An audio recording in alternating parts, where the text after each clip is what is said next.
ನಮಸ್ಕಾರ.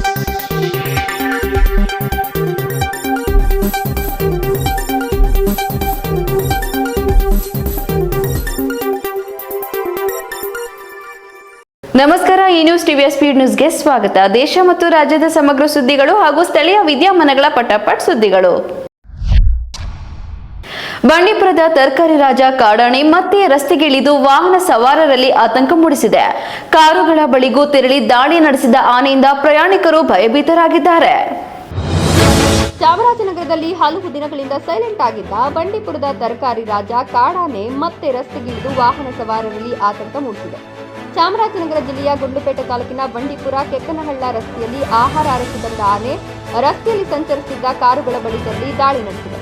ತರಕಾರಿ ಸಾಗಿಸುವ ವಾಹನಗಳನ್ನು ಗುರಿಯಾಗಿಸಿಕೊಂಡು ನಡು ರಸ್ತೆಯಲ್ಲೇ ನಿಲ್ಲುವ ಈ ಕಾಡಾನೆ ಈ ಬಾರಿ ಕಾರುಗಳ ಬಳಿಗೂ ತೆರಳಿ ಪ್ರಯಾಣಿಕರನ್ನ ಬೆಚ್ಚಬೀಳಿಸಿದೆ.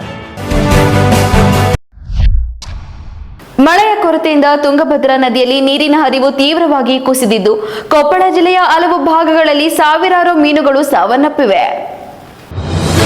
ಸಮರ್ಪಕ ಮಳೆಯ ಕೊರತೆಯಿಂದ ತುಂಗಭದ್ರಾ ನದಿಯಲ್ಲಿ ನೀರಿನ ಹರಿವು ತೀವ್ರವಾಗಿ ಕಡಿಮೆಯಾಗಿದ್ದು ಕೊಪ್ಪಳ ಜಿಲ್ಲೆಯ ಕೆಲ ಭಾಗಗಳಲ್ಲಿ ಸಾವಿರಾರು ಮೀನುಗಳು ಸಾವನ್ನಪ್ಪಿರುವುದು ಆತಂಕಕ್ಕೆ ಕಾರಣವಾಗಿದೆ.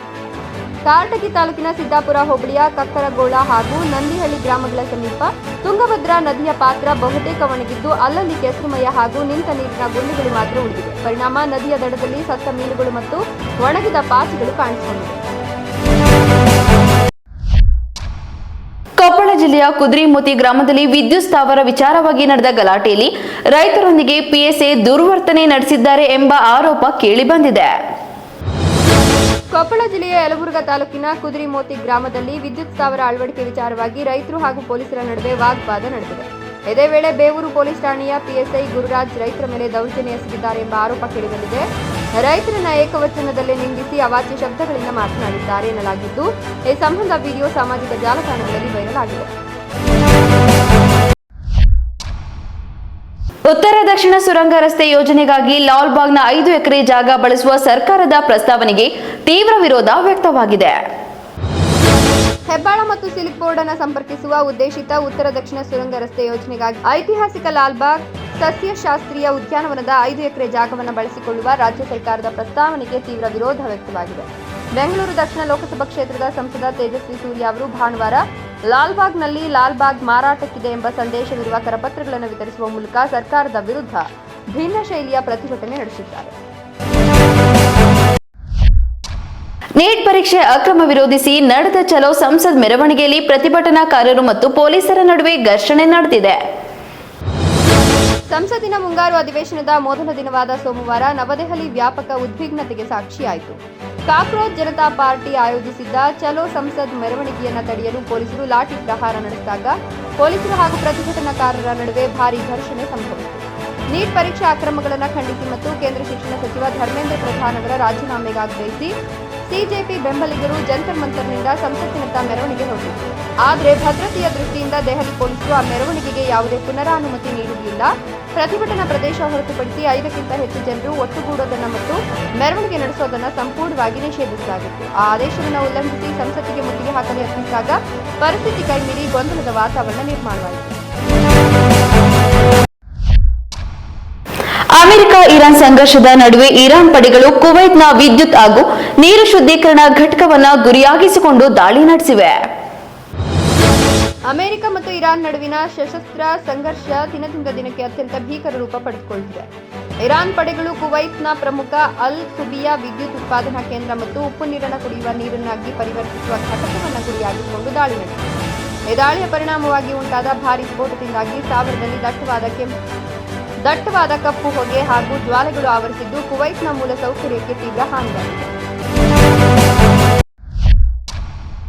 ದಕ್ಷಿಣ ಅಮೆರಿಕದ ಪೆರುವಿನಲ್ಲಿ ಸಂಭವಿಸಿದ ಅವಳಿ ಭೂಕಂಪದಲ್ಲಿ ಕನಿಷ್ಠ 6 ಮಂದಿ ಮೃತಪಟ್ಟಿದ್ದಾರೆ. ದಕ್ಷಿಣ ಅಮೆರಿಕದ ಸುಂದರ ದೇಶ ಪೆರುವಿನ ಮಧ್ಯ ಜುನಿತ್ ಪರ್ವತ ಪ್ರದೇಶದಲ್ಲಿ ಅವಳಿ ಭೂಕಂಪಗಳು ಸಂಭವಿಸಿದ್ದು ಭಾರೀ ವಿನಾಶವನ್ನು ಸೃಷ್ಟಿಸಿವೆ. ಈ ದುರಂತದಲ್ಲಿ ಕನಿಷ್ಠ 6 ಮಂದಿ ಪ್ರಾಣ ಕಳೆದುಕೊಂಡಿದ್ದಾರೆ.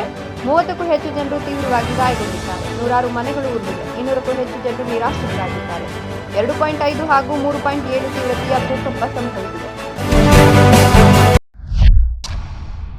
ಬೆಂಗಳೂರು ನಗರದಲ್ಲಿ ಖಾಸಗಿ ಕಾರುಗಳ ಸಂಖ್ಯೆ 25 ಲಕ್ಷ ದಾಟಿದ್ದು ದೇಶದಲ್ಲಿ ಅತಿ ಹೆಚ್ಚು ಖಾಸಗಿ ಕಾರುಗಳಿರುವ ನಗರ ಎಂಬ ದಾಖಲೆ ನಿರ್ಮಾಣವಾಗಿದೆ. ಬೆಂಗಳೂರು ದೇಶದ ಐಟಿ ಹಬ್ ಖಾಸಗಿ ಕಾರುಗಳ ಬಳಕೆಯಲ್ಲಿ ಹೊಸ ದಾಖಲೆ ಬರೆದಿದೆ. ಬೆಂಗಳೂರು ಬರೋಬ್ಬರಿ 25 ಲಕ್ಷ ಖಾಸಗಿ ಕಾರುಗಳನ್ನು ಹೊಂದುವ ಮೂಲಕ ಇಡೀ ದೇಶದಲ್ಲೇ ಅತಿ ಹೆಚ್ಚು ಖಾಸಗಿ ಕಾರುಗಳಿರುವ ನಗರವಾಗಿ ಹೊರಹೊಮ್ಮಿದೆ. ವಾಹನ ದಟ್ಟಣೆ ಮತ್ತು ಟ್ರಾಫಿಕ್ ಕಿರಿಕಿರಿಗೆ ಈಗಾಗಲೇ ಹೆಸರಾಗಿರುವ ಬೆಂಗಳೂರಿಗೆ ಈ ಅಂಕಿಅಂಶ ಮತ್ತಷ್ಟು ಆತಂಕ ತಂದಿದೆ.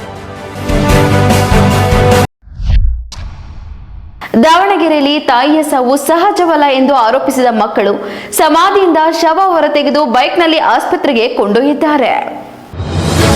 ದಾವಣಗೆರೆಯಲ್ಲಿ ನ್ಯಾಯಕ್ಕಾಗಿ ಆಗ್ರಹಿಸಿ ಹೆತ್ತ ತಾಯಿಯ ಕೊಳತ ಶವವನ್ನು ಸಮಾಧಿಯಿಂದ ಹೊರತೆಗೆದು ಬಟ್ಟೆಯಲ್ಲಿ ಸುತ್ತಕೊಂಡು ರಾತ್ರಿ ಬೈಕ್ ಮೇಲೆ ಆಸ್ಪತ್ರೆಗೆ ಹೊತ್ತೊಯ್ದ ಆಘಾತಕಾರಿ ಘಟನೆ ದಾವಣಗೆರೆ ಜಿಲ್ಲೆಯ ಹರಿಹರ ತಾಲೂಕಿನ ಅದಾಪುರ ಗ್ರಾಮದಲ್ಲಿ ನಡೆದಿದೆ.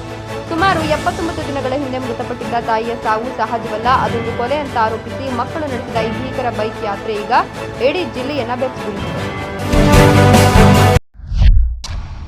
ನಾಗಾಲ್ಯಾಂಡ್ನ ಮೋನ್ ಜಿಲ್ಲೆಯಲ್ಲಿ ಭಾರೀ ಮಳೆಯಿಂದ ಭೂಕುಸಿತ ಸಂಭವಿಸಿ 4 ಮೃತಪಟ್ಟಿದ್ದಾರೆ. ನಾಗಾಲ್ಯಾಂಡ್ನ ಮೋನ್ ಜಿಲ್ಲೆಯಲ್ಲಿ ಸುರಿಯುತ್ತಿರತಕ್ಕಂಥ ಭಾರೀ ಮಳೆಯಿಂದಾಗಿ ಭೀಕರ ಭೂಕುಸಿತ ಸಂಭವಿಸಿದ್ದು ಮಕ್ಕಳು ಸೇರಿದಂತೆ 4 ಜನರು ಸಾವನ್ನಪ್ಪಿದ್ದಾರೆ. ಭಾರೀ ಮಳೆಯಿಂದಾಗಿ ಪ್ರದೇಶದಲ್ಲಿ ದಿಢೀರ್ ಪ್ರವಾಹವೂ ಉಂಟಾಗಿದೆ. ಭೂಕುಸಿತದ ಭೀಕರತೆಗೆ ಹಲವು ಮನೆಗಳು ಕೊಚ್ಚಿ ಹೋಗಿವೆ. ಮಣ್ಣಿನ ರಾಶಿಯ ಅಡಿಯಲ್ಲಿ ಸಿಲುಕಿಕೊಂಡಿರಬಹುದಾದ ಜನರಿಗಾಗಿ ರಕ್ಷಣಾ ಸಿಬ್ಬಂದಿ ತೀವ್ರ ಹುಡುಕಾಟ ನಡೆಸಿದ್ದಾರೆ. ಭೂಕುಸಿತದ ಬೆನ್ನಲ್ಲೇ ಈ ಪ್ರದೇಶಕ್ಕೆ ಭಾರೀ ಪ್ರಮಾಣದ ನೀರು ನುಗ್ಗಿರೋದ್ರಿಂದ ರಕ್ಷಣಾ ಕಾರ್ಯಾಚರಣೆಗೆ ತೀವ್ರ ಅಡ್ಡಿಯಾಗಿದೆ ಅಂತ ಪೊಲೀಸ್ ಮೂಲಗಳು ತಿಳಿಸಿವೆ.